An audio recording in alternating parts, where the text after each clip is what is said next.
During the following program, look for NOVA's web markers, which lead you to more information at our website.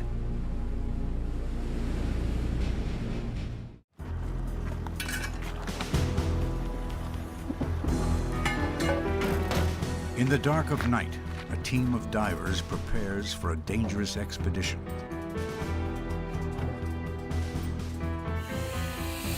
Their journey will take them 60 miles offshore and a half-century back in time.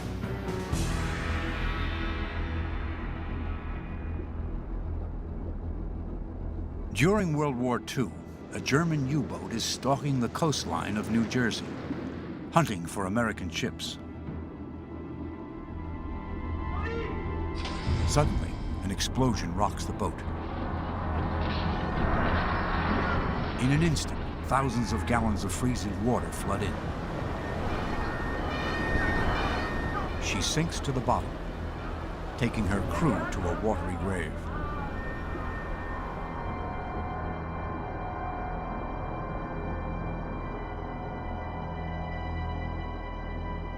For decades, salt water eats away at the submarine until it is barely recognizable.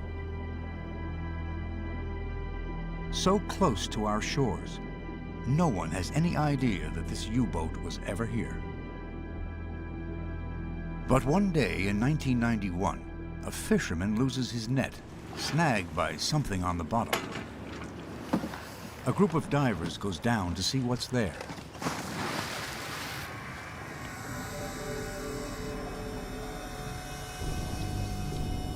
The first thing that I saw was a hatch opening, and I looked inside. I saw what was obviously a torpedo.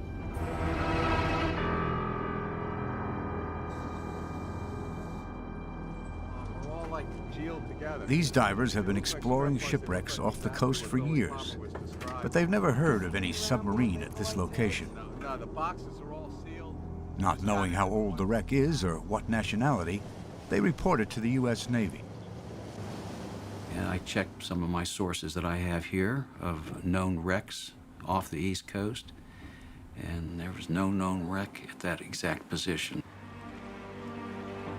What began with a fisherman's accident now starts these divers on a journey through the dark history of World War II.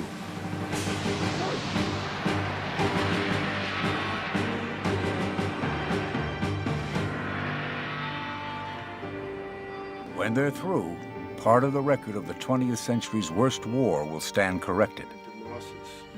And families around the world will finally learn the truth about their lost loved ones. Their 6-year quest to solve this mystery begins with a startling discovery. On my second dive, I went down, penetrated inside the wreck, and I brought back 2 bowls. And on the back of the dish, as plain as day, was the eagle and swastika with the year 1942. That proved that the wreck was a German U-boat from World War II. It shouldn't be there. According to the war records, there isn't supposed to be a U-boat for 100 miles in either direction. And that's when the mystery really started.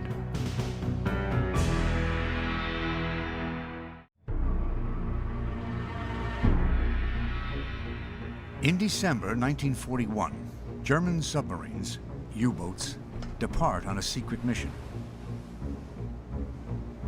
They cross the Atlantic undetected and take up positions a few miles off the East Coast.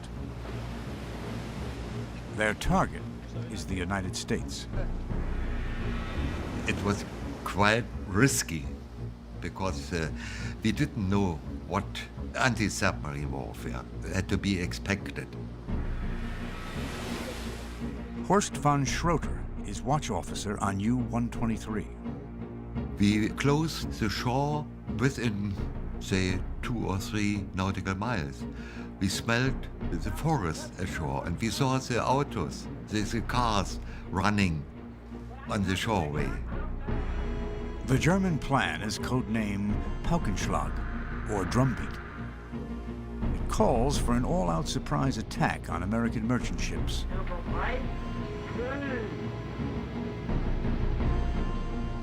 At war for barely a month, few suspect German U-boats are lurking within sight of shore.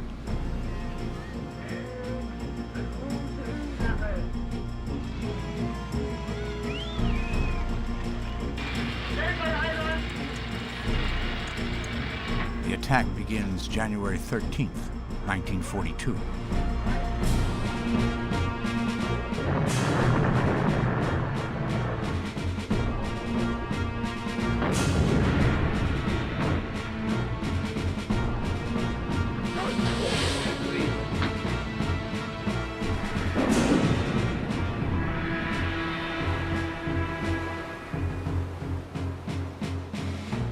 After fighting the British for 2 years in the Atlantic, the Germans find America easy.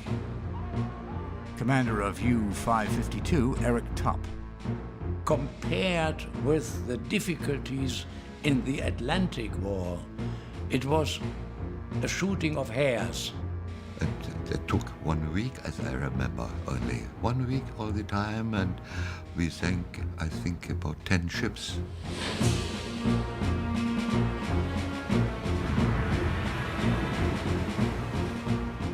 America is completely unprepared. And so we had a very easy game there.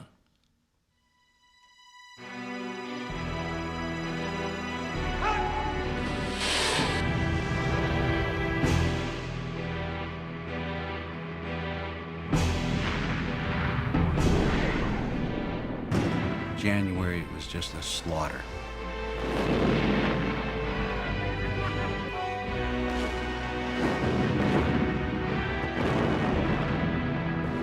January is just the beginning.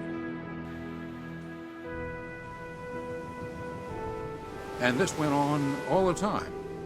Bodies and wreckage and oil was constantly coming ashore down the coast as far as Florida.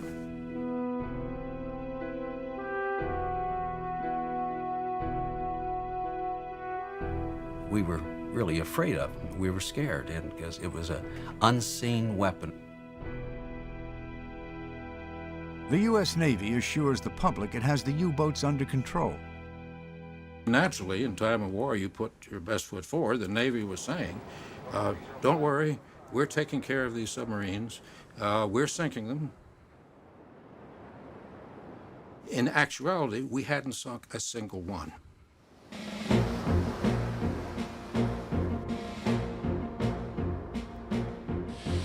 In 1942, at the height of Operation Drumbeat, the German U-boat seems almost unstoppable.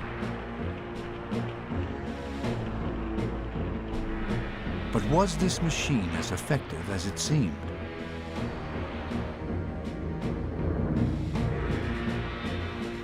In a remarkable reversal, the hunters become the hunted. Barely 2 years after Drumbeat, the U-boats are suffering staggering losses. What then accounts for the U-boat's deadly reputation? If it truly was as lethal as its image would have us believe, how is it possible it was so decisively defeated? By the end of the war, the Allies sink 3/4 of Germany's combat U-boats. To this day, some 68 are still unaccounted for.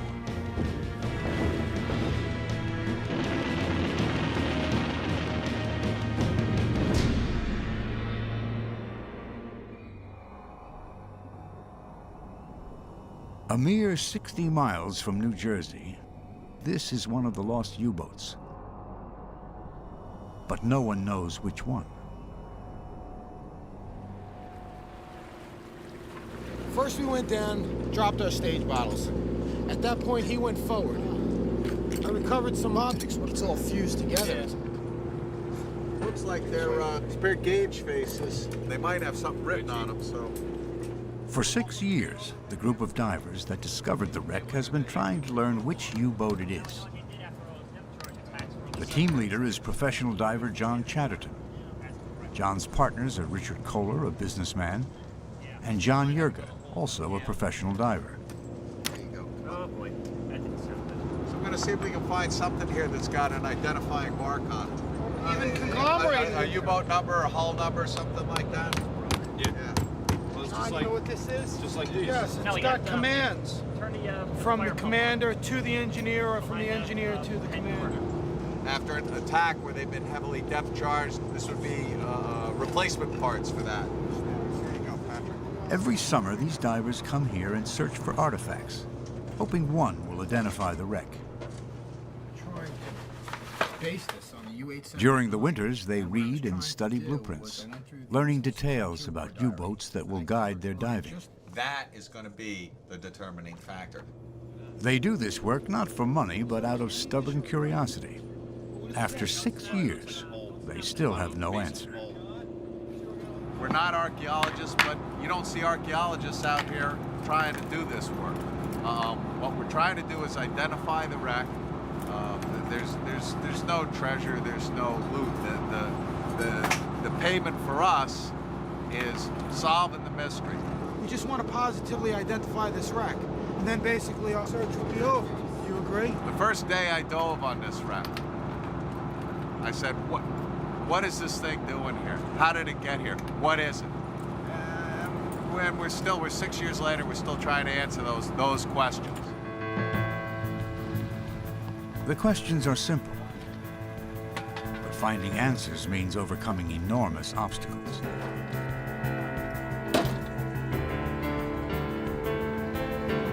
Every trip to the wreck takes 8 hours.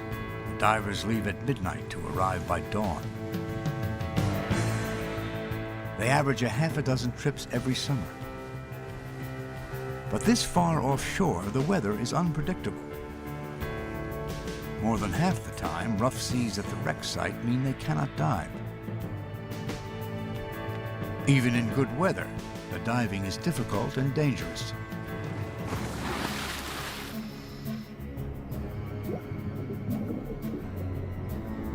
The wreck is 230 feet down in cold, murky water. The national safe diving maximum limit is supposed to be 130 feet. This is another 100 feet deeper. If anything goes wrong, you've got to fix it right then and there. Their bodies can only tolerate 2 dives a day and no more than 30 minutes on the bottom. At this depth, any mistake can be fatal.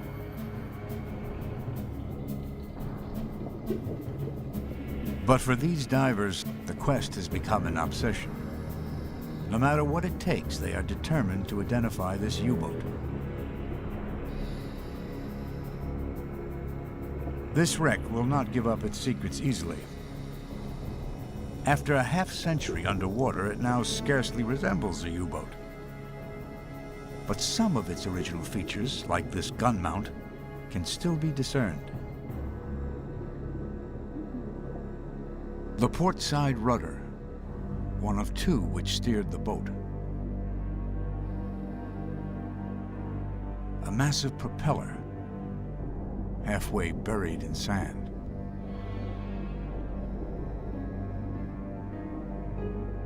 The stove, where the lone cook prepared meals for 57 men.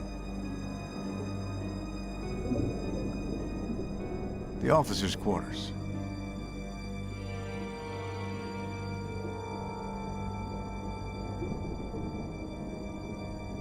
A rubber-soled shoe worn to minimize noise and escape detection. Valves for the diesel air intakes.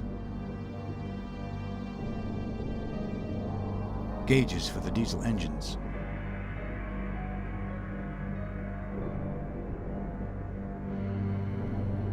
One of the torpedo tubes, probably still loaded. A torpedo.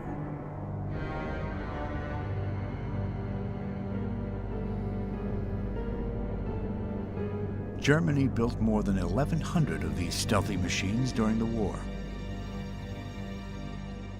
Today, only a handful remain.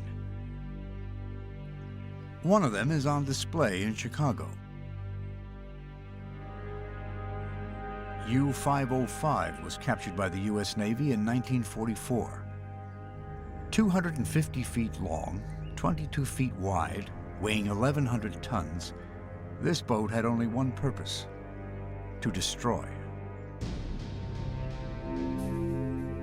Looking at it from the outside reveals almost nothing about what made it work.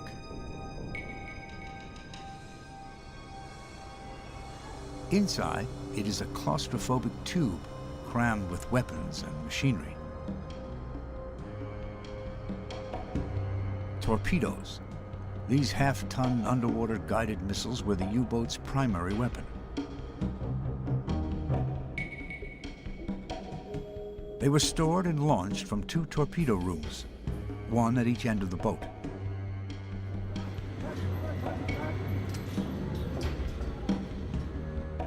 "25 to 30 men would live crowded among the torpedoes for up to 3 months at a time.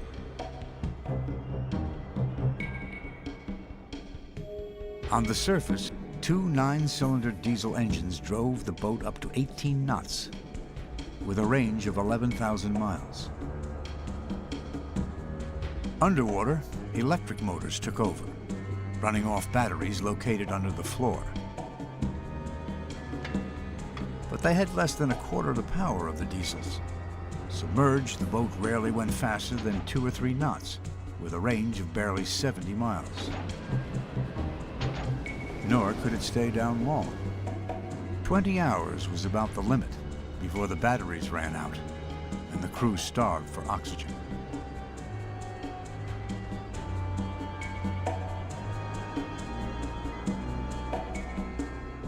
At the center of the boat, the conning tower, and below it, the control room. A confusing maze of controls for steering, diving, and surfacing.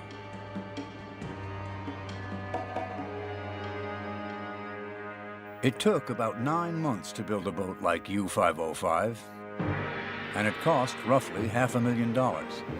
Compared to any other warship, it was cheap and quick to make. But it was built to attack. Its only defense was to hide deep in the ocean.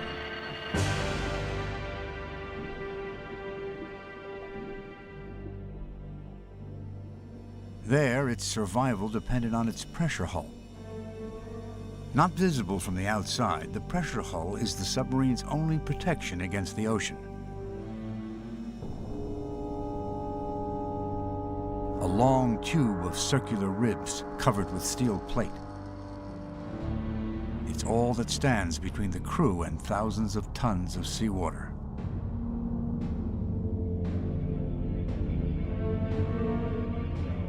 To destroy a submarine, it takes just one break in the pressure hull.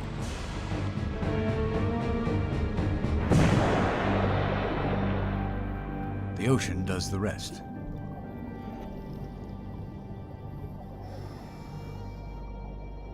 On the Mystery wreck, the nature of the damage holds clues as to how the boat met its end. It must have been cataclysmic. The top of the pressure hull reveals an enormous crack, a giant split in the 1-inch steel. This boat must have suffered a massive explosion.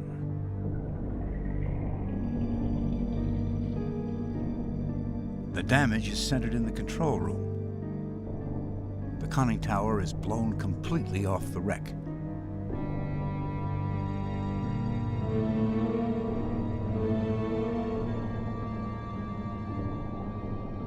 Whatever caused the explosion, with its pressure hull split wide open, the boat sinks like a stone, taking its crew to a death that cannot come fast enough.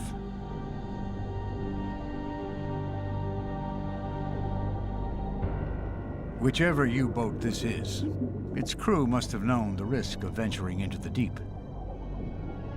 For as long as submarines have existed, men have been dying in them. But despite the danger, the submarine has a powerful attraction: stealth. A goal as ancient as war itself. For centuries, designers around the world struggled to perfect a ship that can hide underwater. Submerging is easy. Early designs, like the one-man turtle used in the American Revolution, dive by flooding ballast tanks with seawater. To surface, this water is pumped out again. Today's modern submarines use the same method. But propulsion and a weapon are far more difficult problems. Early submarines rely on inefficient hand-cranked propellers. To attack, they must attach a bomb to the bottom of an enemy ship and try to get away, hopefully before it goes off. These limitations make early submarines far more dangerous to their operators than to their enemies. But the submarine is rescued from obscurity in 1866. An English engineer, Robert Whitehead, invents a bomb that can drive itself to the target from a safe distance: the torpedo. Unlike the gun, the traditional naval weapon, the new torpedo strikes below the waterline, where ships are most vulnerable. Early torpedoes only go in the direction they are pointed. But in the 1890s, when the gyroscope is added, the torpedo can now steer itself. When the gyro was installed in the torpedo became a smart weapon. It was guided. So that even if the target was 90 degrees bearing from where you were pointing, you could turn the gyro 90 degrees, and as soon as the torpedo was fired, it would do a 90-degree turn and proceed to the target. Whitehead originally intends his torpedo to be launched from tubes on land. But this underwater guided missile turns out to be the perfect weapon for the stealthy submarine. Now that it has a weapon, the submarine's remaining weakness is propulsion. At the dawn of the 20th century, motors replace hand cranking. Gasoline or diesel engines, which need air, are used on the surface. When submerged, electric motors run off batteries. By a fateful accident of history, the stealthy submarine and the smart torpedo are perfected just on the eve of World War I. Ironically, Germany is the last naval power to adopt the new vessel in 1906. The German term for it is Unterseeboot, an underwater boat. In just a few years, the whole world will come to know and fear its abbreviation: U-boat.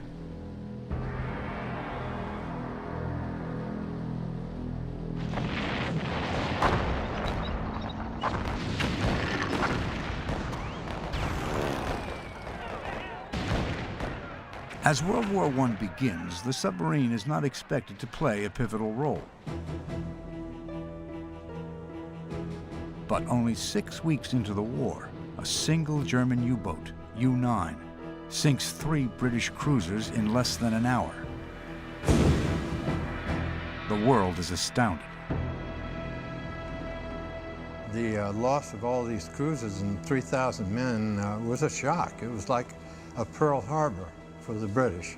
This is the first time the submarine ever showed its sort of raised its ugly head, you know, in a warfare situation, and nobody was prepared for it. In Germany, the commander of U-9, Otto Weddigen, becomes a new kind of hero, the daring submariner, who can bring down the mighty British with this marvelous new machine. For the German public, the image of the German submariner became very similar to what the American astronaut became for the United States public in the 1950s and 60s. That these men were warriors, but they were explorers, they were technicians, they were scientists, they were men who were able to do anything. One of thousands of young Germans mesmerized by the exploits of Weddigen is Eric Topp. There was a picture of him hanging in my sleeping room, and every night I saw Weddigen there. And Well, he was attacking there in the North Sea. He was attacking 3 cruisers, light cruisers, and he was sinking them. And of course, at that time, that was a fantastic success. Vettigen's success is especially remarkable given the primitive nature of his vessel. U-9 is not very stealthy. Its engines emit clouds of smoke that can be seen for miles. It takes 7 minutes to dive just 30 feet. But it only needs a crew of 24, and any weapon that lets 24 men take down thousands of the enemy is hard to resist. Germany quickly capitalizes on this unexpected success. Shocking the world, U-boats start attacking the cargo ships that keep England alive.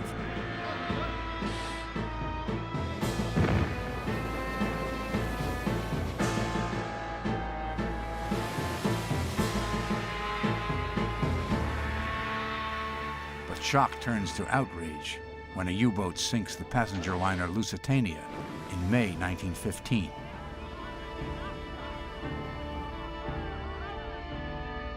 "1,200 people are killed. Now, a different image of German submariners is born. U-boat men are bloodthirsty monsters, preying on innocent women and children.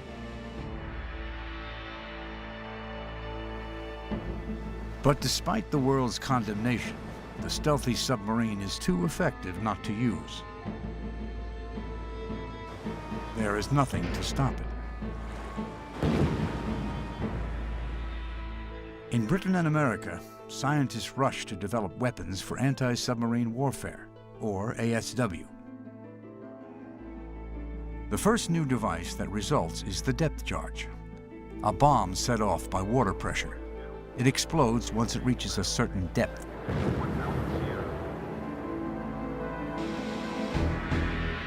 But the ships can only guess where the U-boat is. There is still no way to find a submerged submarine.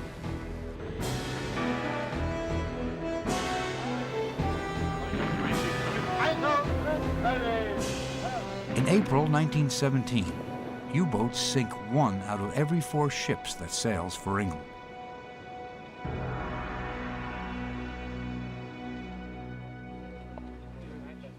But the solution to the U-boat threat has been available all along. Not a new technology. It is a centuries-old naval tactic. Convoying, putting ships in groups, protected by escorts. By concentrating ships into a few large groups, convoys empty the oceans. Most U-boats now go days without spotting a target. If a U-boat does find a convoy, when it attacks, it reveals its position to the escorts.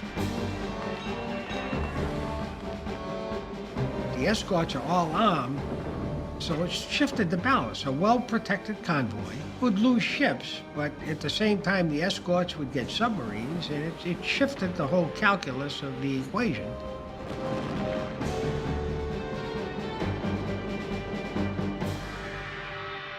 After 3 years of war, the British finally adopt the convoy system.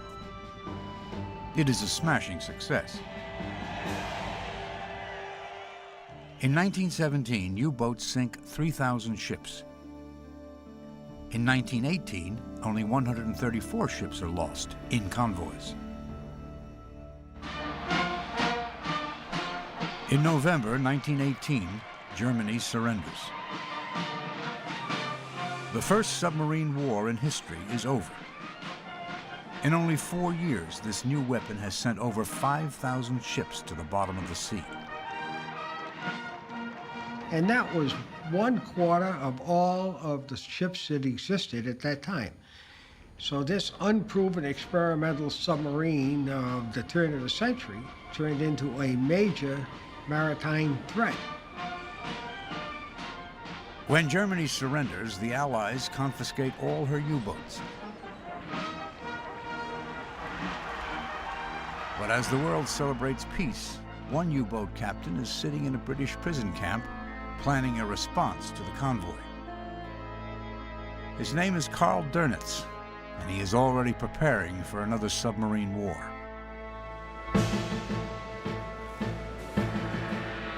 In less than 20 years, the U-boat will be reborn. And once again, thousands of sailors on both sides will die in watery graves.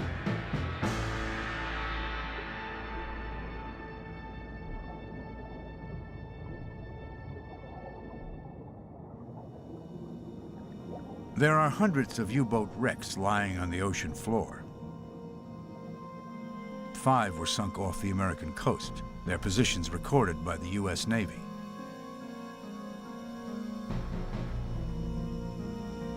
The Navy's World War II record, still on file in Washington, lists some 10,000 attacks on U-boats, but none at the location of the New Jersey wreck. Had a pretty good handle on where the U-boat wrecks were, but not in the position that John Chatterton gave me. Nor do German records mention any U-boat lost here. The identity of this boat will have to be found in the wreck itself.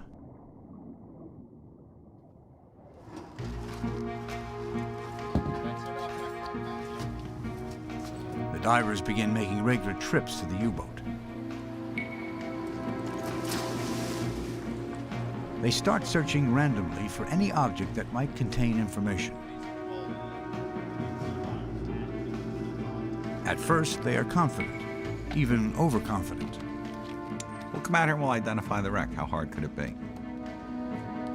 I think I might have even been the guy to say it is, how hard could this be? Like another day or two out here and we'll have this thing positively identified. John handed me this underwater. I think he recovered it.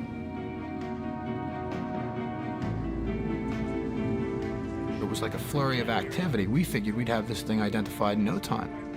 But events 6 years hence have proved us wrong. By the end of their first season, the divers have learned little. Take up bowling. Yeah, bowling. Bowling would be good. Golf. That doesn't exclude the 857 or the 879. Over the winter, they gather information to better focus their search. We pored over historic photographs of U-boats, propaganda films. The other thing we did was we spoke to veterans and people who were knowledgeable in U-boat life. And we said, well, what could we bring up from the wreck site that would give us positive identification on this wreck? A U-boat veteran suggests looking for an escape lung, an emergency breathing device used to leave a sunken submarine. U-boat sailors often wrote their names on their escape lungs, and a name might help identify the wreck. Right where those shelves were, there's a escape lung there. What I'd like to do is to go to recover that.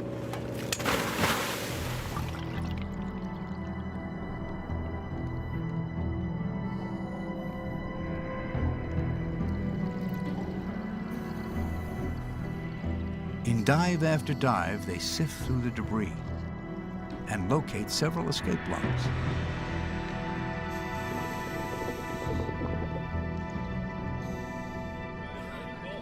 Just trying to see if the mouthpiece is in here, guys. Well, you know, according to the guys in Germany, all these guys' escape lungs had their names on them. I don't see any writing, do you? No. Yeah, you know what? Whatever they wrote it on doesn't seem to have lasted. We recovered several of them, none of which had any identifying marks on them. I don't know.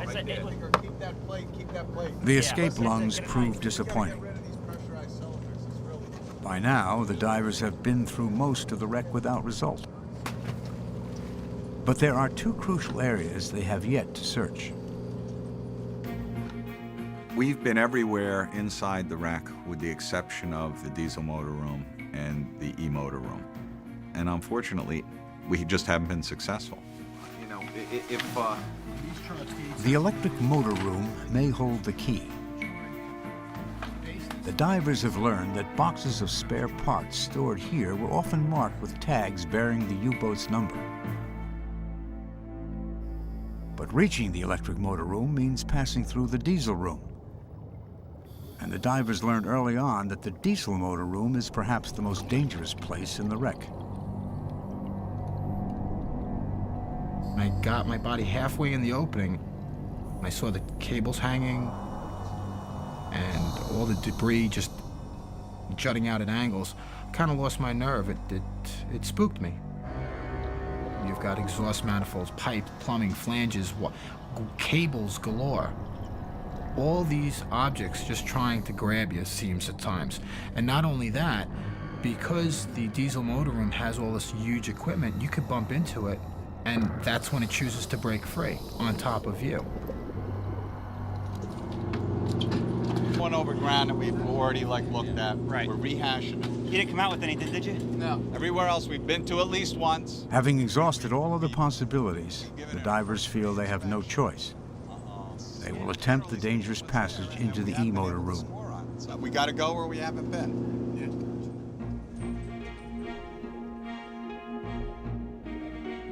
The plan is to enter the hatch, pass between the diesel motors, and continue into the electric motor room.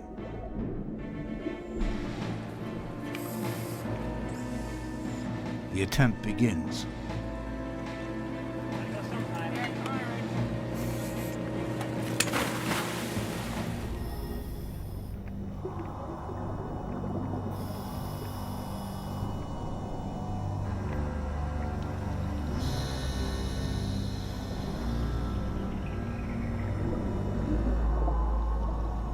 They pass through the hatch as planned. But as they approach the diesels, they discover their path is blocked. A large oil tank, normally bolted to the ceiling, has fallen. The space below the tank is too shallow to permit a diver to pass. Above, the gap between the tank and the pressure hull is also too small. Unable to continue past the tank, they abort the dive. A significant area of the wreck cannot be searched. It is a major setback.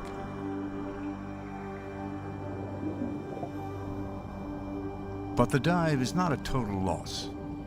On his way out of the diesel motor room, John Chatterton notices a sheet of metal that seems to have writing on it. This sheet of aluminum is marked with a schematic diagram, but it's the small print in the lower corners that interests the divers. 9C, Deschemeg, Bremen. That told us that this U-boat is definitely a Type 9C-40 German U-boat built at the Deschemeg plant in Bremen, Germany. We know that it's a Deschemeg Bremen boat. That's our limiting factor. From there, we were able to say, okay, there's only like 25 boats of this type that were built at that plant. At last, the divers have a clue that narrows the field.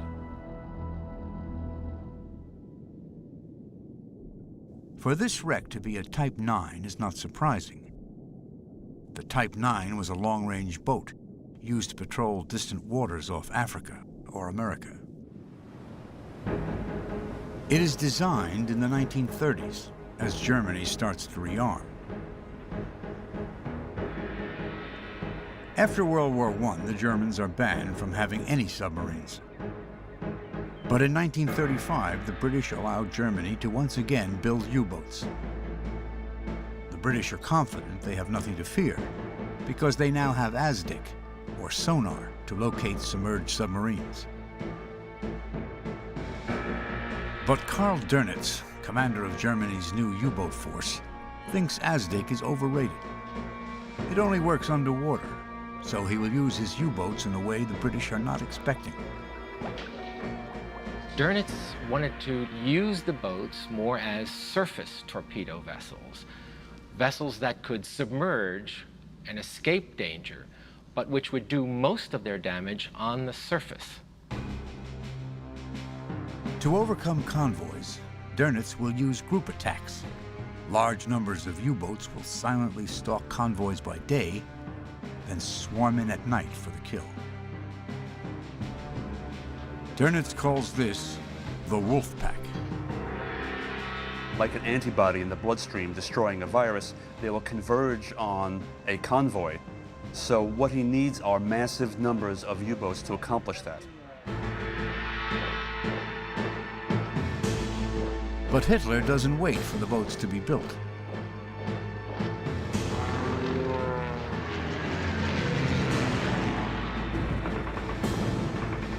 On September 1st, 1939, Hitler invades Poland.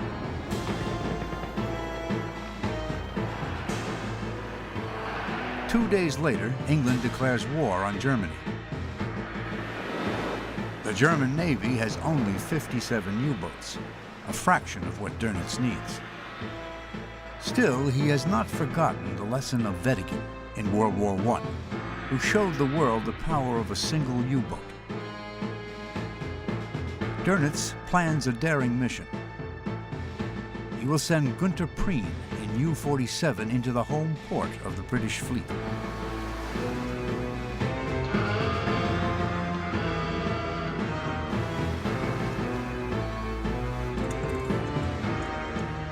Six weeks into the war, Prien sinks the British battleship Royal Oak in its own harbor. It is a stunning victory.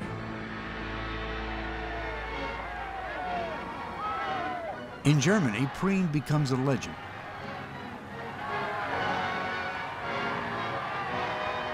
The greatest U-boat hero since Wedekind.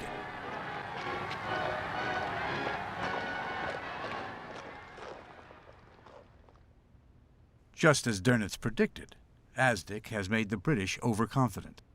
The British Admiralty, I think, overestimated her anti-submarine warfare capabilities, especially the Asdic. And the first tactical approach of German U-boats was attacking not in a submerged stage, but on surface. It takes a lot of nerve to attack on the surface, but Dönitz hammers home his message. The way to win is to be daring.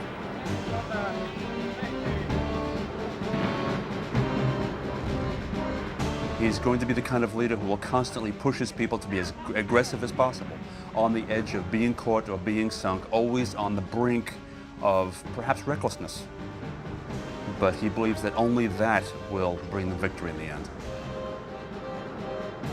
Well, you always have to take risk. That is clear.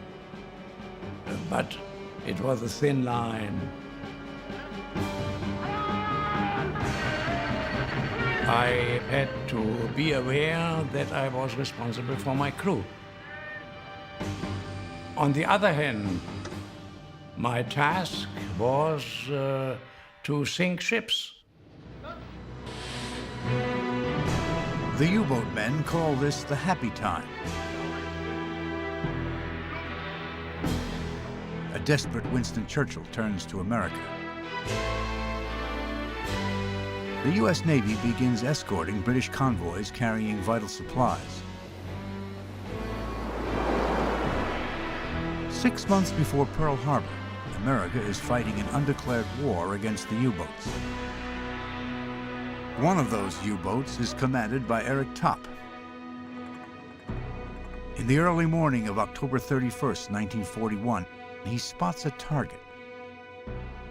A convoy. In my eyes, of course, a British convoy. He fires a torpedo at what he assumes to be a British destroyer. Then, after a certain time, I saw a big explosion like a volcano.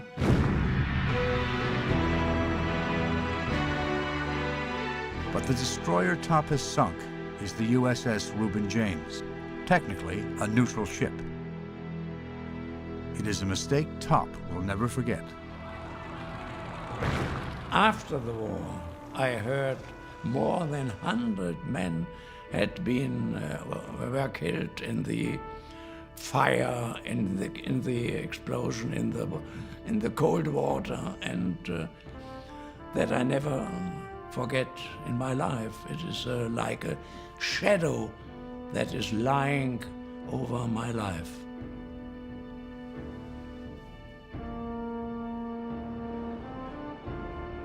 Top's tragic error might have had grave political repercussions. But 5 weeks later, it doesn't matter. America enters the war anyway. Since Sunday, a state of war has existed between the United States and the Japanese Empire. 2 days after the Japanese attack Pearl Harbor, Hitler declares war on the U.S. without consulting his Navy. When Germany declared war on the United States, it was at this exact time a surprise for the naval staff. And the Navy was unprepared to send a U-boat force to the American East Coast.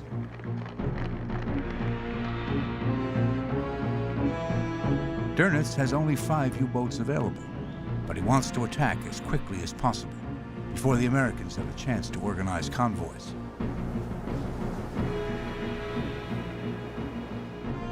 The German naval staff was from the beginning on the opinion, well, the Americans will introduce the convoy system in a couple of weeks, and then there will be no chance for our submarines against the traffic there.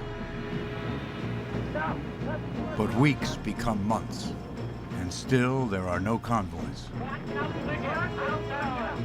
The United States Navy and the United States generally was unprepared for their onslaught.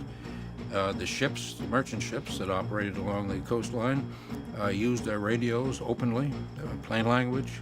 They sailed with their navigation lights on. They made it easy. A small number of German U-boats came to the east coast of the United States and sunk almost 400 ships. And that was the most massive military defeat the U.S. Navy has ever suffered. As the sinkings mount, the British press the U.S. to protect its coastal shipping with convoys. But Navy Commander Admiral Ernest King refuses. He held to the view that a convoy that was not well defended, was not well equipped, was worse than no convoy at all.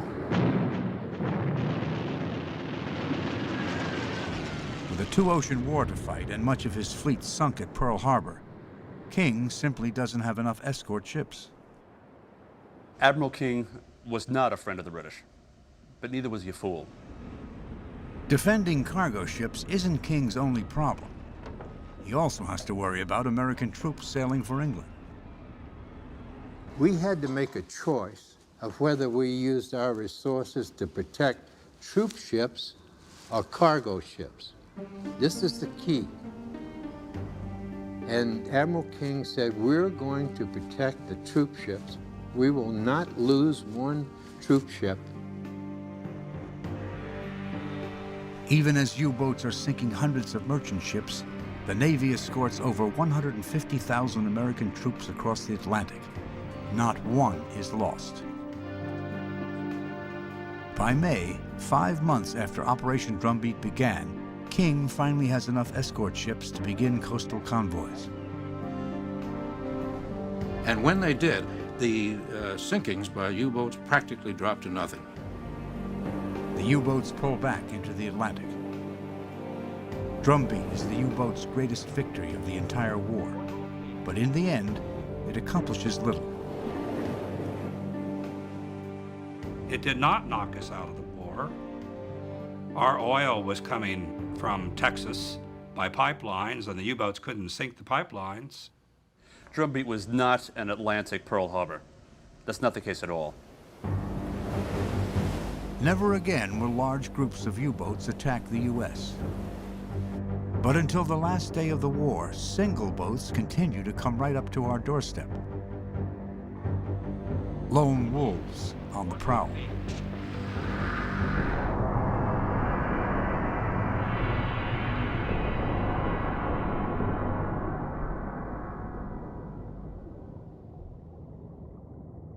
757 German U-boats were sent to the bottom during World War II, the vast majority in waters far too deep to dive.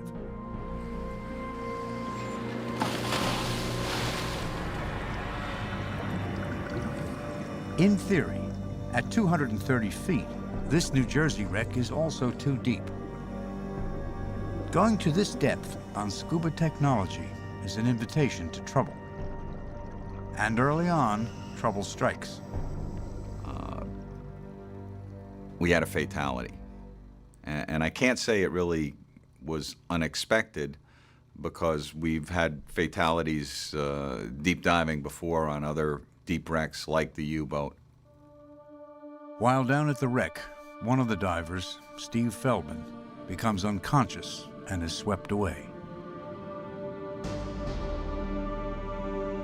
That man's body was not recovered for 6 months. And when it was subsequently recovered, by that time there was no way that they can ascertain exactly what killed him. It certainly had an impact on everyone diving the wreck. And some of the guys who were on the trip that day never went back to that wreck, and there were even some that never went back to diving. We all took a step backwards and said, hey, we're diving deeper than the U.S. Navy says is safe. We're at a point where oxygen becomes poisonous to the human body. Breathing air at extreme depths can cause confusion, called narcosis, as well as seizures. There is an alternative called trimix, a blend of nitrogen, helium, and less oxygen than air. But trimix is untested in recreational diving. The way we had looked at it in the past was that all it did was give you a clearer head, in that it reduced the amount of nitrogen narcosis you'd suffer at depth. But another thing it did was it lowered the percentage of oxygen in the gas you were breathing. For safety reasons, the divers experiment with trimix. But they quickly discover safety is not its only benefit. On air, you've almost got a tunnel vision. Certainly your peripheral vision is not very good. When you go down on mix, the wreck is almost alive, and your peripheral vision is excellent. You could do repetitive dives, you could do 2 dives a day with trimix, and we were able to get a 30-minute time on the wreck, whereas 18 was my maximum time before that. Better vision and longer dives make a difference. Searching the crew's quarters, John Chatterton discovers what appears to be an ordinary table knife. But on closer look, it seems he may have found exactly what they have been looking for. I was running my thumb over it, and I could feel some sort of writing on it. There was a name inscribed into the handle, and the name was Hornberg. At last, the divers have learned the identity of a crewman. Someone on the mystery U-boat was named Hornberg.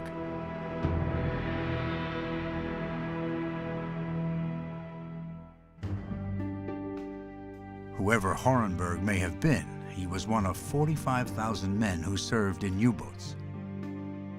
Allied propaganda portrayed them as fanatical Nazis, but this was more myth than reality. Membership in the Nazi Party was prohibited if you were on active duty. You had to yield your membership in any political party. Most were in their teens or early 20s and had started out full of romantic notions of adventure at sea. Not all were volunteers, but theirs was a service with a mystique. U-boat crews got the best treatment, the best food, the best pay, better promotion potential, and the image of an elite service developed within the minds of the German public and within the minds of those who served aboard German submarines.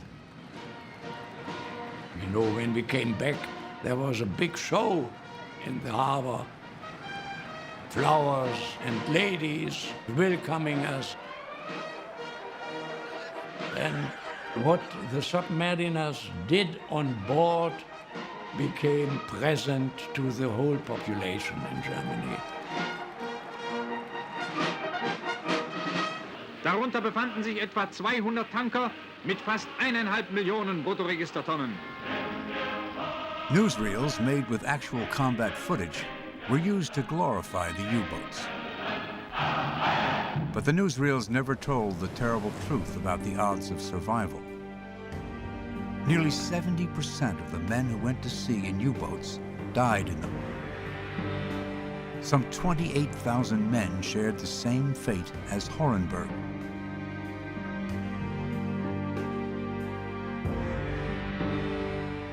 Now, 50 years after he carved his name into its handle, Horenberg's knife seems to be the key to the mystery.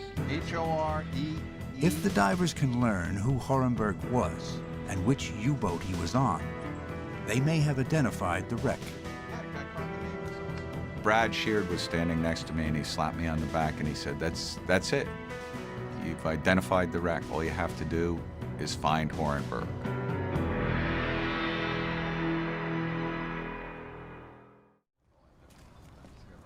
To learn more about Horenberg, John and Richie travel to Germany. They take their evidence to the U-boat archive in Altenbruck, run by U-boat veteran Horst Bredau. Mr. Bredau. Hello. I'm John Chatterton. Hello. Yeah. We're the divers who... we already had contact? No, I don't believe so. No. We found a U-boat off the coast of New Jersey. We must look for it. We must have a look for it. We go first upstairs to look for the boats, yeah? Bredau's archive is the most complete source of information in the world concerning Germany's U-boats and the men who sailed them. There's a history of all 1,171 boats. I will not say that the history is complete, but almost complete. We have some objects that we'd like to share with you. The first piece of evidence here, this is a schematic diagram, and here, of course, it identifies it as a Type 9C, Deschemag Bremen. Do you have an idea what boat it could be? Yes, Richie, the knife? Sure. One of the things that we'd found off the wreck was this knife. You see on the alphabetical list of the killed men. Bredau's records include a file on each boat, as well as a list of all the men who died in U-boats.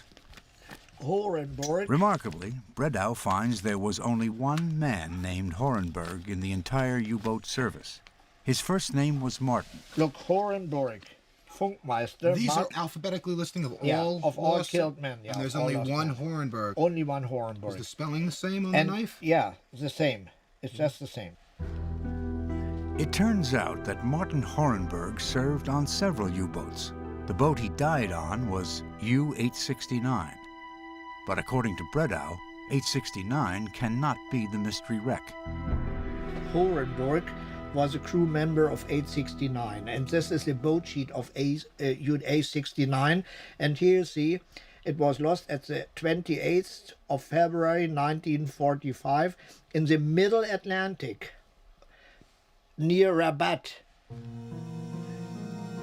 The record shows that U-869 was sunk off North Africa, near the entrance to the Mediterranean Sea. The records record that as off of Gibraltar, right? Yeah, or it North Africa. Cannot be at the shore or at the coast of New Jersey.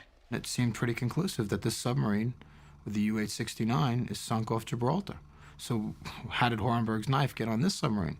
We thought that maybe someone stole Horenberg's knife, maybe he gave it to a friend, maybe Horenberg was transferred. All we know is that we have a German U-boat with a knife with the name Horenberg on it, and there was only one guy named Horenberg in the whole German Navy. What seemed to be the most promising of leads has been no help at all. Forget the Horenberg knife. It's a dead end. Start over. Go back to the wreck. Find something else.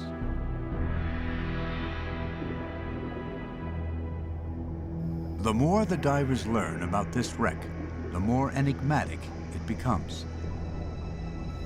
Aside from its identity, one of the most puzzling questions is how it met its end. To find out more about what might have sunk the U-boat, John Chatterton shows a videotape of the damage to U.S. Navy underwater demolition experts. And they looked at the damage to the wreck and they concluded that it didn't appear to them as though the damage was from depth charges. According to the Navy, depth charges would not cause damage this severe. They suggest the boat was sunk by something more powerful than a depth charge, perhaps a torpedo. But whose torpedo? The records show the Allies never attacked a U-boat at this location. The divers are left to wonder if this boat was sunk by its own torpedo.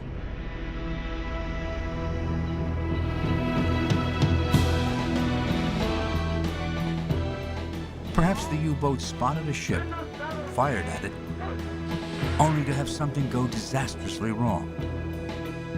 If a steering motor struck or a gyro tumbled or anything else, a natural hydrodynamic trajectory for the weapon is to go into a circle. So once you start a torpedo circling, you become the prime candidate to get hit by your own torpedo.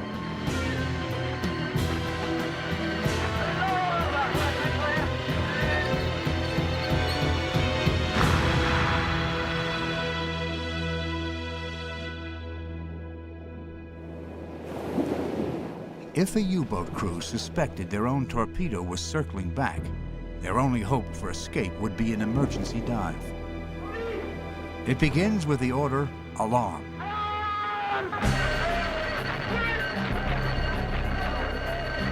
To make an 1,100-ton boat vanish, a complex series of events must unfold with precise timing.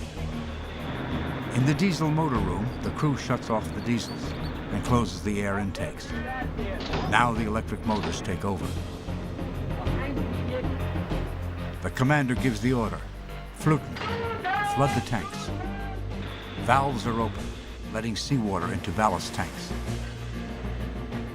Men who are not on duty run forward. Their weight helps point the boat down. The emergency dive is the most critical test a U-boat crew can face.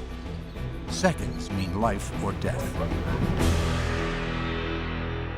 From the order alarm, it took 30 seconds to disappear from the surface and another 30 seconds to be on a depth of 60 meters.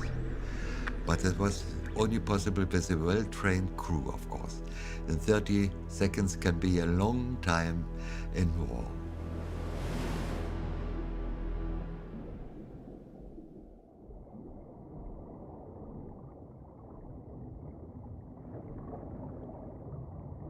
For the scuba diver, submerging is also complex. As with a U-boat, diving and surfacing require careful, precise timing. On Columbus Day weekend, 1992, the divers get a grim reminder of how unforgiving the process can be. A pair of experienced divers, Chris Rouse and his son, Chris Jr., are about to search the galley. The plan was that the father would stay outside and Chrissy Jr. would swim in to the wreck. Inside the wreck, something goes terribly wrong. The son had gotten past the galley, struck something, and it fell on him. And he was in a cloud of silt he couldn't see and he couldn't move. He remains trapped for nearly 30 minutes. Then his father goes in looking for him. He managed to find the boy, extricated the kid, and they both exited the submarine. But by now they are running out of air, and they cannot locate their spare tanks. I think at this point they were both panicking, they were both extremely low on air, and they made a decision. They just surfaced from 230 feet. But a diver at 230 feet cannot just surface. Under pressure, his breathing forces more gas into his body than it can hold on the surface. At depth, his blood is now like the soda in an unopened bottle. If the pressure is suddenly lowered, gas that was dissolved now forces its way out of the liquid in the form of bubbles. To avoid bubbles forming in his blood, the diver must decompress, come up in stages, letting his body reduce the gas gradually. The longer you stay down, the longer those stages are going to be. You come up to 110 feet, you have to wait for a minute, and so on and so forth, until you finally surface. In their panic, the father and son come up without decompressing.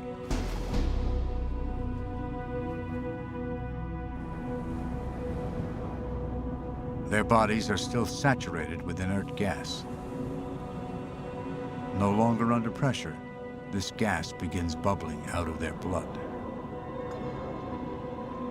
The son could not use his legs, and we literally had to drag him up the ladder. The father died at the back of the boat, but the last thing he did was tell us to take his son on board first. Called the Coast Guard. They flew a helicopter out. We cut our anchor lines and started heading back in towards shore to meet the helicopter. The son lived on the boat. He lived for a couple of hours in the helicopter, and he died in the recompression chamber in the hospital.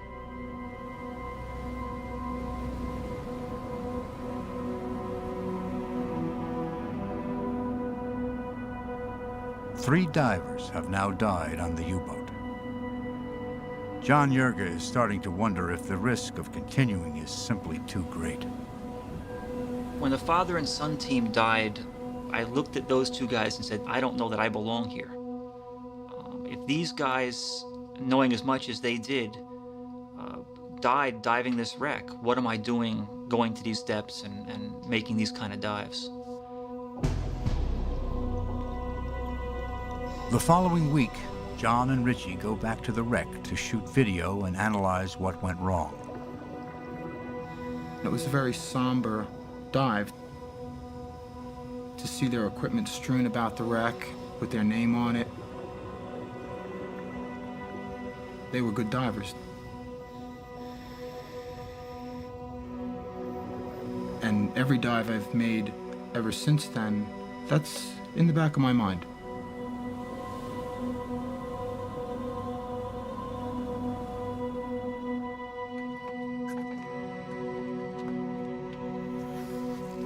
The tragedy brings another dive season to a close. Over the winter, the team will regroup.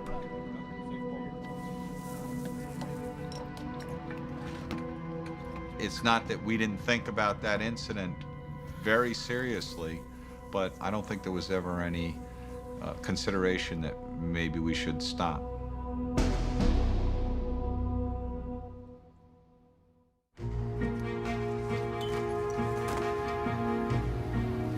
Three more years of diving and research follow. But still, the divers are no closer to finding the answer. Each has his own reason for continuing. For Richie, it is a sense of responsibility to the families of the lost crew. It's not a personal challenge, it's more that I think I'm doing the right thing. I think that if we drop the ball on this and stop, it'll just stay the way it had been for 50 years. No one knew it was there, and not really anybody cared. But for John Chatterton, it is the challenge of solving the mystery, finishing what he has begun. I've corresponded with U-boat men, historians, authors. Nobody can tell me what boat this is. I don't want to give up, and the only other option is to carry it through to its conclusion. Now, in the spring of 1997, John Chatterton comes up with a daring plan to get into the electric motor room where there may be boxes of spare parts that can identify the U-boat. John will remove all his tanks of gas except one.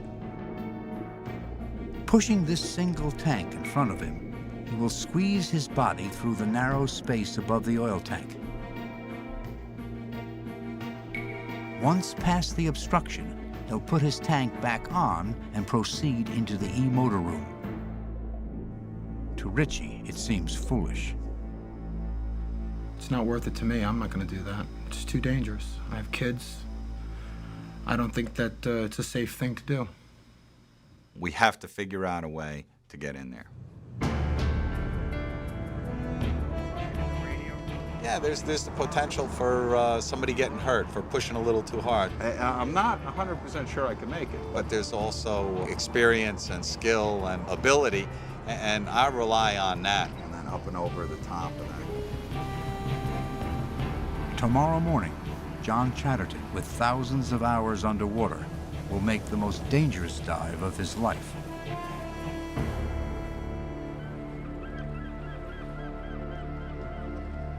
Morning arrives. The tension is palpable. This is a very dangerous wreck. So far, 3 men have lost their lives. It's one thing if you're just going on a sightseeing dive. It's another thing if you're going to dive down to 230 feet and penetrate into this broken ship. It takes a lot. It really takes a lot. It takes a lot of nerve, and it also takes a lot of experience.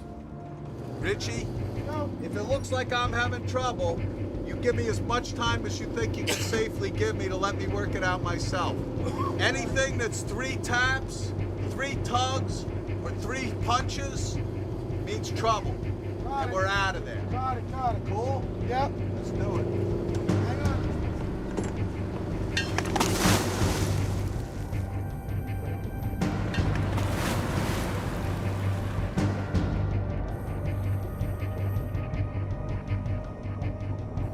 If John's plan works, he will soon enter a place unseen and untouched since the day the U-boat sank.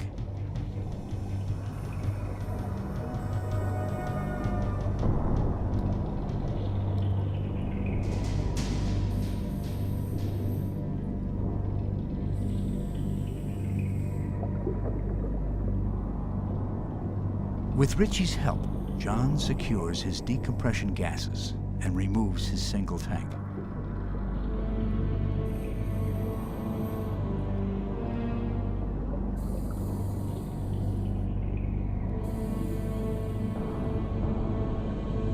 With only 20 minutes of gas, John swims through the hatch into the diesel room.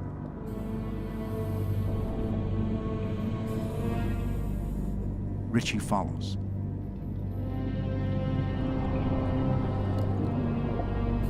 John squeezes over the collapsed oil tank.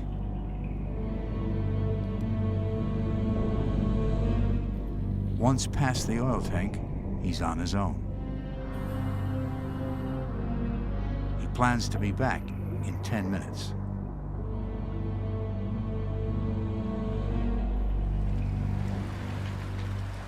John and Richie won't reappear on the surface for over an hour. As the minutes pass, the team can only wonder what's happening below.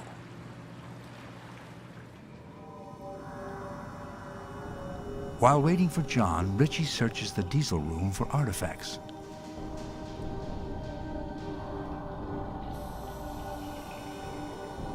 It's been 10 minutes.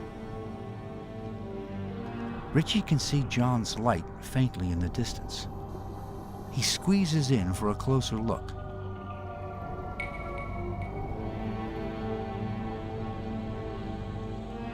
Something isn't right. John's blue tank is visible, but he's not moving closer. Richie isn't sure what's happening, but there's nothing he can do to help. He has to start back.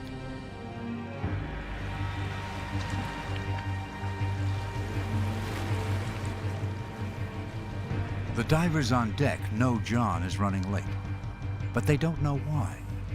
There was a problem with communications, and then he didn't come out, which to say made me a little apprehensive.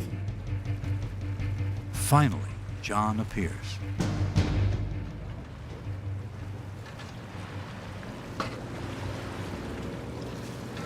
How you doing, John? Yeah. I've done better.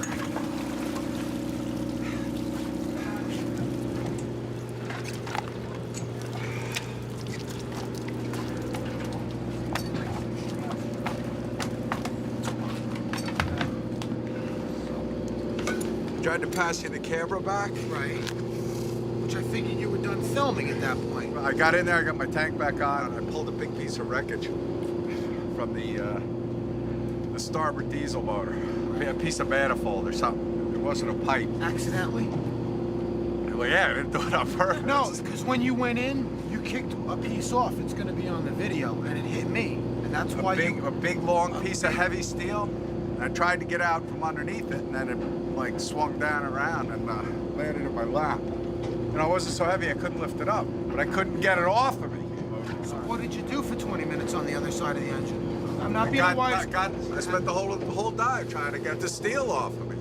Did you see my light every so many minutes come by and swing the light? Yeah, somehow that didn't warm my heart any. It was like... Pinned down by a piece of wreckage, John is lucky to escape with his life. Something wasn't going right, but I didn't know. The next morning, he'll try again.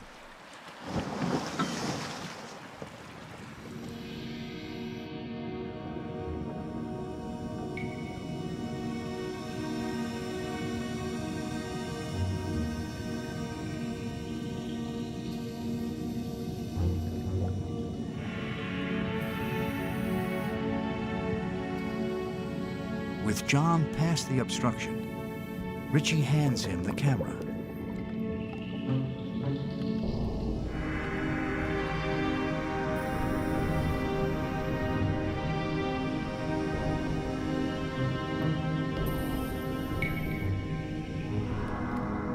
Now holding the camera, John swims through the door to the rear of the diesels and, for the first time, enters the electric motor room.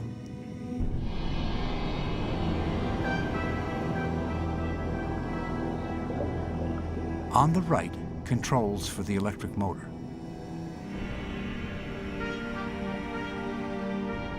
A fuse panel.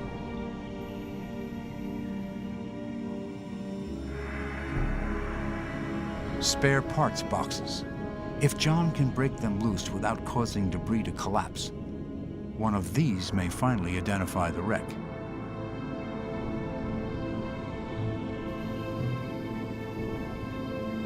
Back at the obstruction, Richie has been waiting nearly 20 minutes.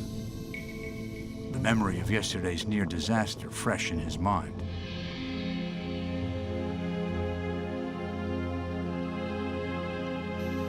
At last, John reappears with a box. He hands it to Richie.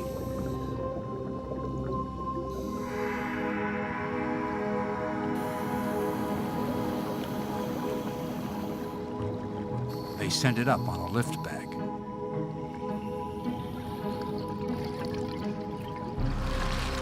The bag make it up, Jack? Bag's up. All right.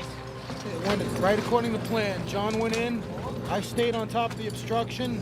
It seemed like forever. Then all of a sudden, he came back. I see his light flickering in the distance. He just hands me this big green bag. And it's so heavy that I had to kind of like lump myself out of the wreck. I got the one box out, handed it to Richie. I went in for the second box. I couldn't break it free. Then I went to go out. Did the bag come up? Yeah. Well, we got one box out. There's a bunch more down there. I wanted to get as many shots at this as I can, but we'll take a look and see what we got. Tag 117. 117. That's not a U-boat number, though. No. Got a hand on the bottom corner. Oh, well, wait a minute, right here. Right here. What does it say? U869. All right. That's it, man. All right. Interestingly enough, I think it took us longer to identify this wreck than it did to actually fight the war. So, absolutely, positively, this is the U869. We've got the schematic diagram showing that it's a Type 9C 40. Knife. We've got the Horenberg knife, which places Martin Horenberg on their ship. We've got the tag here that says U869, which was, historically speaking, the ship that Horenberg was on, but the U869 is listed as being sunk off Africa. And this rules it out. It's definitely, beyond any shadow of a doubt, the 869. The page of history that has the 869 sunk off the coast of Gibraltar has got to be rewritten. After 6 years and 3 deaths, the divers have finally identified the mystery wreck, U869.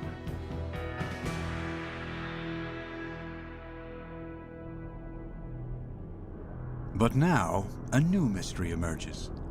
Why was U869, Martin Horenberg's boat, here instead of Africa. The final entry in U-869's war diary has the boat leaving for her first patrol on the 23rd of November, 1944. Just 2.5 years since the U-boat's triumph in Operation Drumbeat. Now, Drumbeat and the happy times were little more than distant memories from a far different war. U-boat commander Dönitz had originally planned only to fight England. He had never envisioned what it would mean to face the United States as well.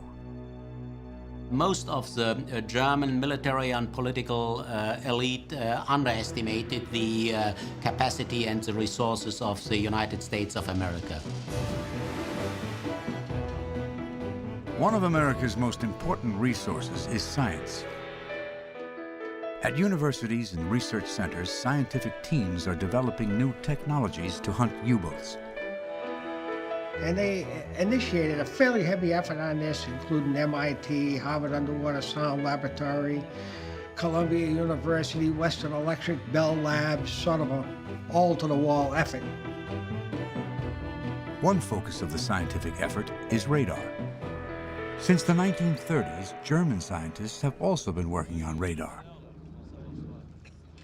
Though aware of this work, Dönitz fails to appreciate the magnitude of the threat. He rather ignored the comments of an observer who pointed out that much of his surface operations would be detected by radar, which was then being developed by all the navies. And Dönitz sloughed that off, saying, well, we're not going to worry about that. All of a sudden during the war, there was a tendency that we were surprised by aircraft without knowing how they could find us. Slowly it developed that, yes, they must have radar. Beyond radar, Dönitz's greatest miscalculation is his obsessive use of radio. He sends some boats as many as 70 messages a day. Dönitz was rather nosy. He wanted to know from us quite often how we were doing, where we were, and all this sort of thing. The constant radio traffic exposes the U-boats to Allied high-frequency direction finding, or HFDUF. If a U-boat uses its radio, HFDUF can pinpoint its position using triangulation. If we send any signals whatsoever from our submarine, we practically were giving away our location at that time. Together, radar and HFDUF force the U-boats to submerge. And a submerged U-boat is too slow to catch a target. It is also too slow to escape. The ships above are hunting it with sound. All the men can do is remain silent. We try to be as quiet as possible inside the boat. We took our shoes off, we were only walking around in socks, and anybody who dared to cough or drop a spoon was immediately ostracized and considered to be an absolute enemy of the boat. When an escort locates a U-boat, the depth charging begins. It is a scary experience to hear a depth charge dropping into the water and then expect in about 5 or 10 seconds an explosion to go off, which one does not know at this particular time one will survive. After the explosion goes off, then of course the next one is already coming. This can go on for 10 hours at a time with hundreds of depth charges, and each one of those is really quite a strain on your nerves, because all you're doing is sitting and waiting for something to happen. There's nothing you can do. You can just sit there and wait.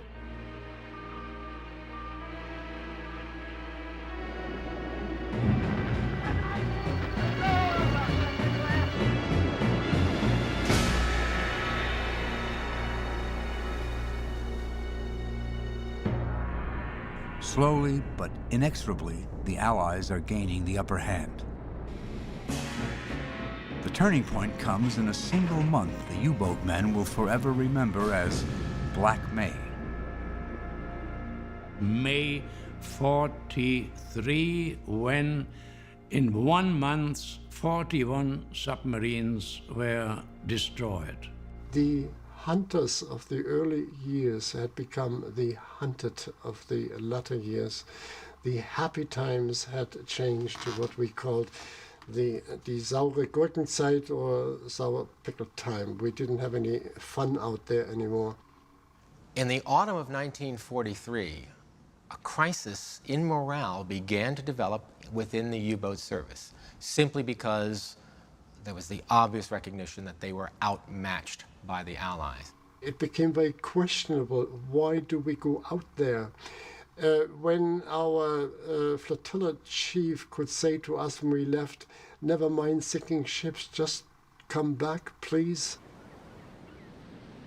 Coming back is getting harder and harder to do. Aircraft now patrol the entire ocean. The only way to avoid them is to remain constantly submerged. But that is impossible. A U-boat of that period, as earlier in the war, had to spend at least 4 hours on the surface every 24 hours in order to recharge its battery. By late 1943, the omnipresence of Allied aircraft had eliminated all safe areas in the ocean. Even at night or in a dense fog, an airplane with radar can detect a U-boat on the surface.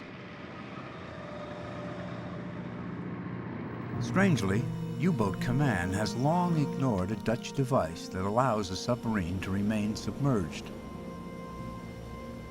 Finally, belatedly, the U-boat command introduced the mass use of the snorkel, a very simple device and one that did not significantly improve operational performance, but which at least allowed U-boats to recharge their batteries while submerged without danger of attack.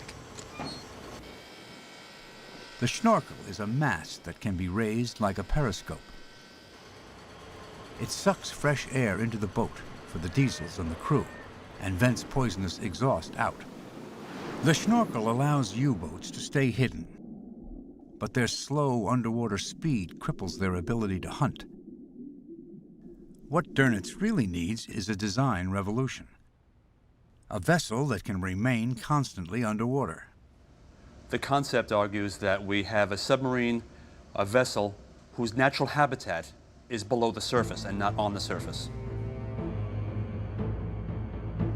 It's a step out of necessity, because on the surface means death. A true submarine has long been the dream of Professor Helmuth Walter. Since the 1930s, he has been working on a turbine that runs off hydrogen peroxide, H2O2. Since this fuel contains its own oxygen, the engine needs no outside air. For underwater speed, he uses a highly streamlined hull.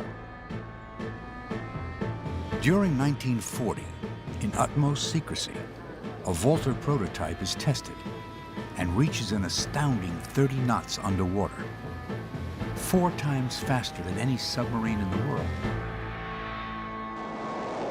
But hydrogen peroxide is desperately needed for Hitler's V-2 rockets. Work on the Walter turbine grinds to a halt.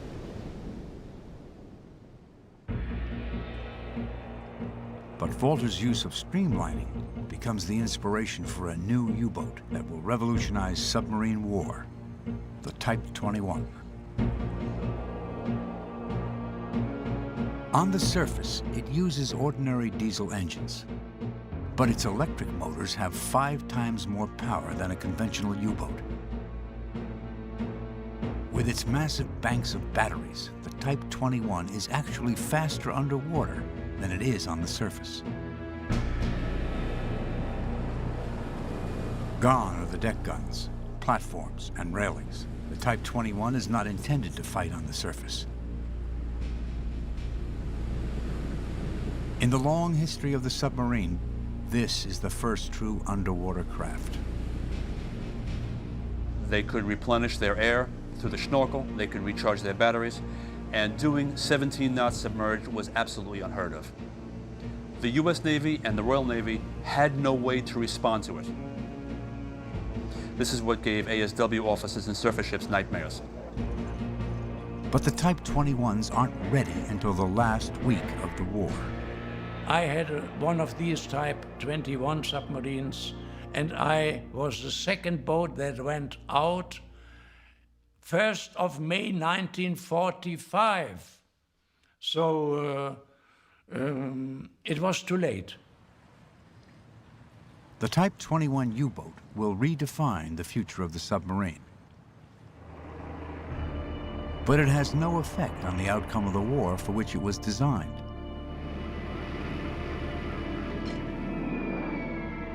In the end, the German U-boat is decisively defeated. When you are being told today that German submarines sank 2,000 ships and so many millions of tons, they are not telling you what ridiculously small percentage that actually is of those ships which crossed the Atlantic without ever being bothered by a German submarine. In reality, the German U-boat in World War II failed badly. They sank only about 1% of all shipping by the Allies anywhere. In other words, 99% of our ships, no matter where they were going, got through. Still, the U-boat threat has tied down Allied resources in the Atlantic that could otherwise bring the war to Germany.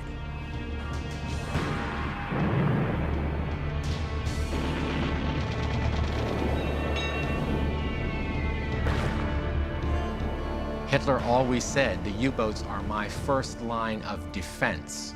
They were to keep the Anglo-American enemy at arm's length while he fought his war in Russia and in the death camps of Auschwitz.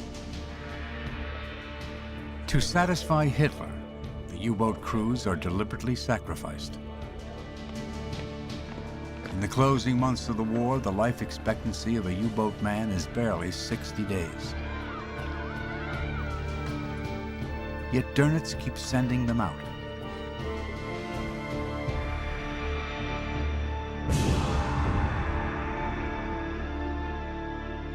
U-boat service lost 28,000 dead and 5,000 captured out of a total force of perhaps 45 to 48,000 men.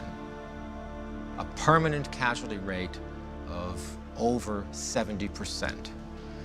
No branch of an armed forces has ever sustained those kind of losses and kept functioning.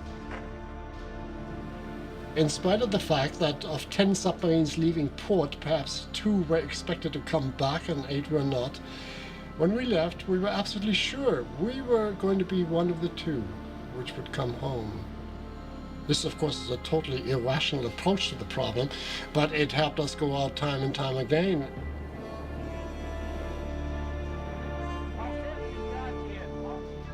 But even the most optimistic U-boat man might have hesitated to go out had he known the greatest secret of the U-boat war.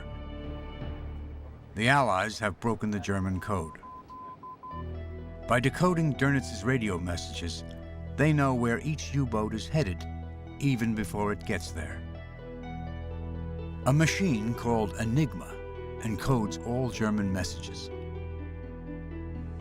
Because it uses millions of random letter combinations, German experts assume Enigma cannot be broken. But British intelligence cracks the code. They were able to decode within half a day, roundabout. They were decoding all the messages that were sent from the center to the boats. Some U-boat commanders suspect the Allies are reading their messages, but they cannot convince Dönitz. We had always the meaning that something must be happened in this field. But Dönitz and his experts said, impossible. There are millions of possibilities that we can put into the Enigma machine, and it's impossible for somebody to break it. The Allied code breaking, called Ultra, is one of the greatest secrets of World War II. At the time, Ultra enabled ASW forces to track and hunt down individual U-boats. Today, Ultra can help Nova piece together the story of U-869's last patrol. Radio is central to the story, and so is Martin Horenberg. On U-869, he is the chief radio man. The story begins on the 23rd of November, 1944. After 11 months of training, U-869 is ready to go. Her captain is 26-year-old Helmut Neuerberg. This is his first command. December 8th, 1944. U-869 leaves Norway on her first patrol. She sails for the Atlantic. 3 weeks later, U-Boat Command sends 869 her assignment: patrol the approaches to New York Harbor. U-869 is required to signal back and acknowledge her orders. But after several days, U-Boat Command has heard nothing. In fact, U-869 has answered, but Command has not heard her. The problem may be weather, or perhaps trouble with 869's radio. Whatever the reason, both 869 and U-Boat Command are trying to communicate and not hearing each other. But Ultra codebreakers are hearing both of them. They now know U-869 is heading for New York. Meanwhile, U-Boat Command has grown concerned that U-869 may be low on fuel. They change her orders to someplace closer, Gibraltar. U-boat headquarters wrongly assumed that she had used up a great deal of fuel. So they said, okay, she'll never be able to get to America with the fuel she has and get back. U-Boat Command is now expecting 869 to arrive off Gibraltar by February 1st. But she never acknowledges her new orders. The codebreakers wonder if perhaps U-869 missed the signal and is continuing to her original assignment off New York. Throughout February, the Allied codebreakers remain confused. Is U-869 patrolling off Gibraltar or New York?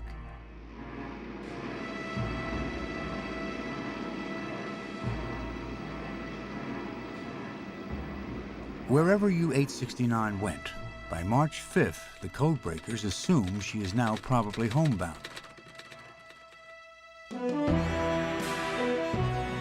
May 8th, 1945. The war in Europe is over.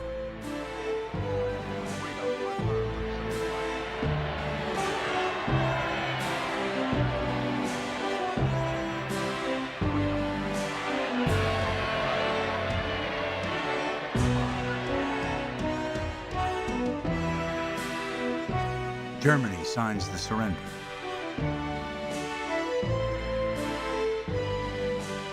The ground troops lay down their arms immediately. U-boats at sea are ordered to surface and surrender. But the Allies fear many may disobey. Hundreds of boats fail to return. To be sure none have escaped, the Allies review the German loss records. In the case of U-869, German records show she was ordered to Gibraltar and presumed lost there sometime around February 20th. The U.S. Navy looks at its records for the Gibraltar area. They find 3 attacks that might have sunk U-869 and conclude she was probably sunk by the USS Fowler the French ship L'Indiscret on the 28th of February. Their conclusion becomes the official record of U-869's fate. It is this story that is engraved on the wall of Germany's U-boat memorial and told to the families of her crew. But in all probability, U-869 never receives her new orders. She does not go to Gibraltar, but continues on to New York and disappears.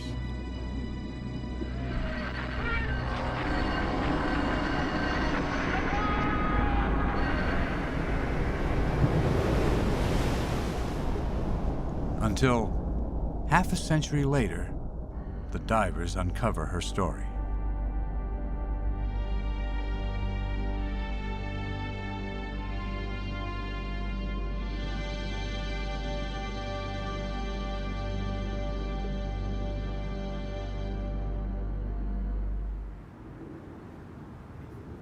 Three months after identifying the wreck, John and Richie return to Germany.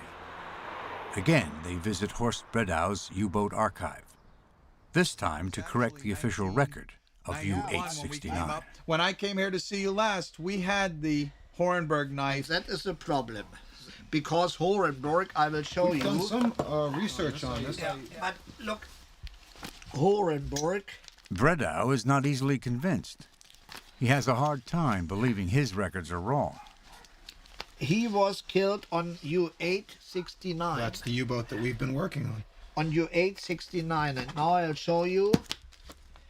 U-869 has not been in the area you found this boat. If you go back and you research the original documents, that is it what I don't you believe might come here. to that same conclusion. But I don't believe it. It's not. I cannot believe it. It is impossible because we exactly know the position where it was lost. Herr Bredau, what we did was at great difficulty, we've been able to get inside the wreck and recover an object that hopefully would have the U-boat's number. Now, as you can see, it's deteriorating terribly. But on the face here was two tags. One tag was mounted there with that number on it, and Richie's cleaned up the other tag. And as you can see, sir, it says U-869. This came from New Jersey coast. Somehow, an error was made, and the U-869 operated off the coast of New Jersey, That's right. where she ultimately died. If this is original, I would say you are real right. We have photographic evidence of the recovery. This is original, yeah? Yes, sir. That shows real that it must have been U-869. Yeah? This is a beweis. A proof, evidence. a real proof. Now I believe you are right. Fantastic. I believe you are right. Well, thank you. It took us 6 years, but 6 years for one boat. Yes, sir. I took 50 years for 1,171 boats. Do you understand my problem? Well, yes, sir. You have a better average than I do. Yeah, but you should be my cooperator. Well, thank you very much. It's real true. Yeah. Thank you. She's come home. Yeah. Thank you very much. You're very welcome, Yeah. sir. Thank you for these words. Thank you. Thank you. Coming home. Yeah. Half a century after she vanished without a trace, the final resting place of U-869 is now a matter of record. But questions about U-869 linger. Why she missed the message redirecting her to Gibraltar, and what caused her to sink, will always remain mysteries. What can be said is that U-869 went out on a nearly suicidal mission late in the war. She survived barely 2 months, and like 1/3 of all U-boats sunk, was lost on her first patrol.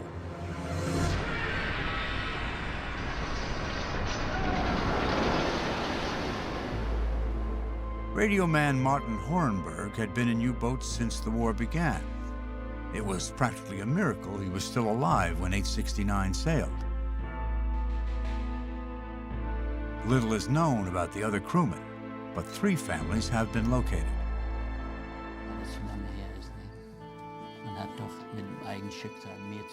Willy Rochprock was a machinist on U-869. His brother, Johan, was put to work at the Deschamag shipyard when he was 14. It's possible Johan helped build the boat his brother died in. Helmut Neuerberg, captain of U-869, left behind a 3-year-old son, Jürgen.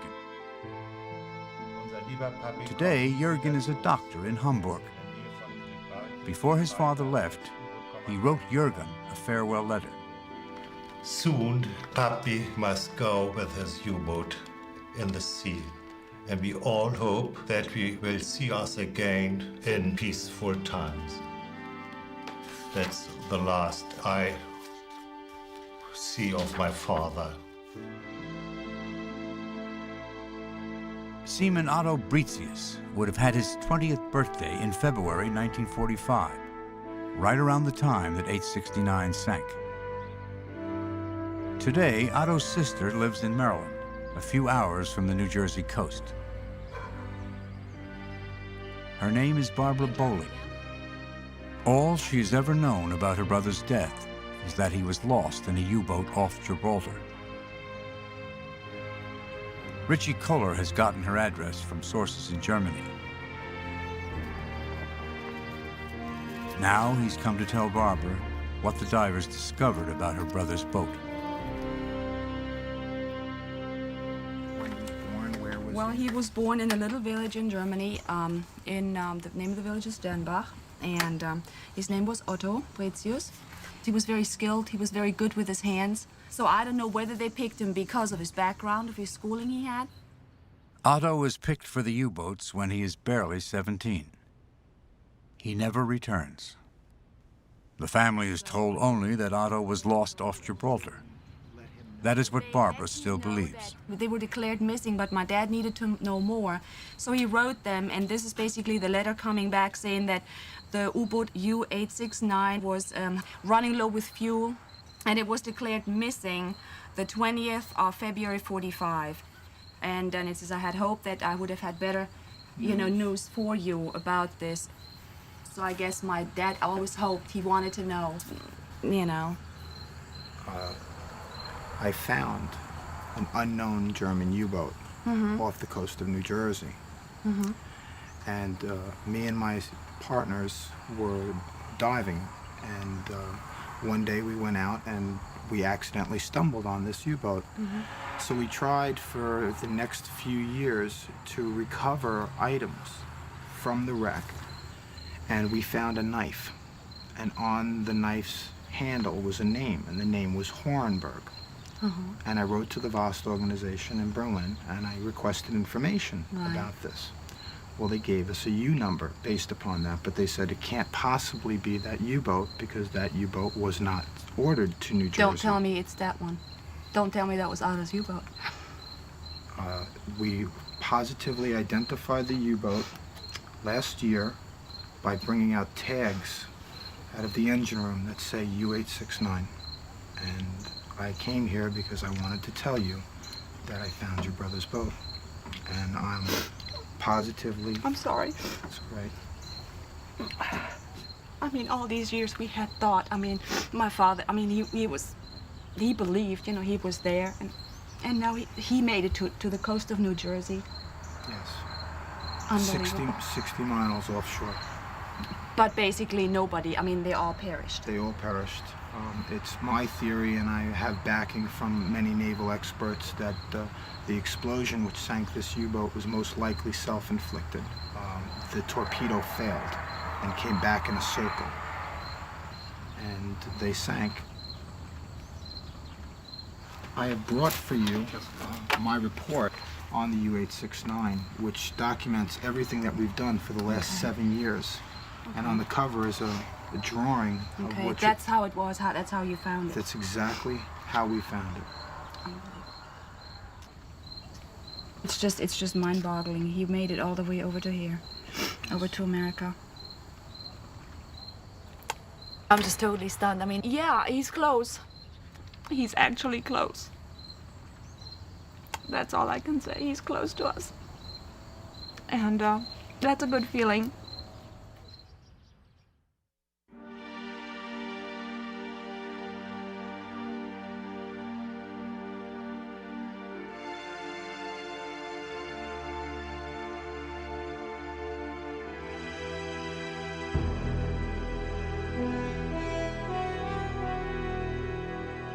Out of the 57 men assigned to U-869, one was saved by a twist of fate.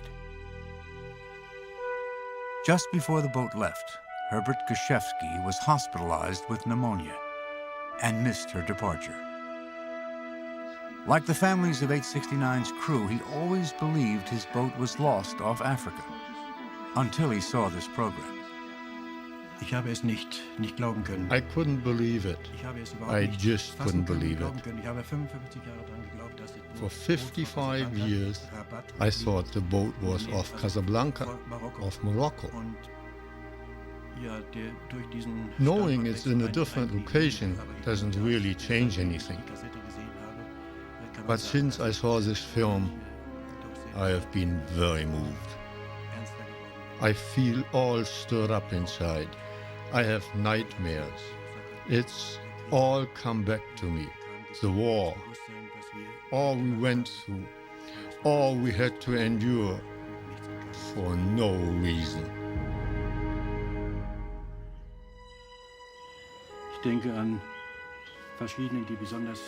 I think of the ones I was close to. Radioman Hornburg, Leo Platt. They were all close to me. Somehow, I was safe. I don't know why. It was fate, destiny. I don't know.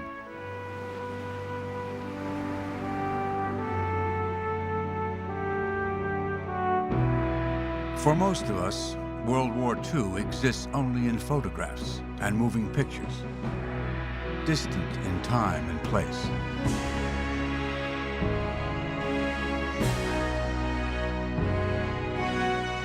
But the cost of the war is still being paid today by survivors, by relatives of those who lost their lives, by those who were only children at the time, and by some who were not even born when the storm was raging. Like U-869, the scars of the Second World War are still there, hidden beneath the surface, yet closer than we realize.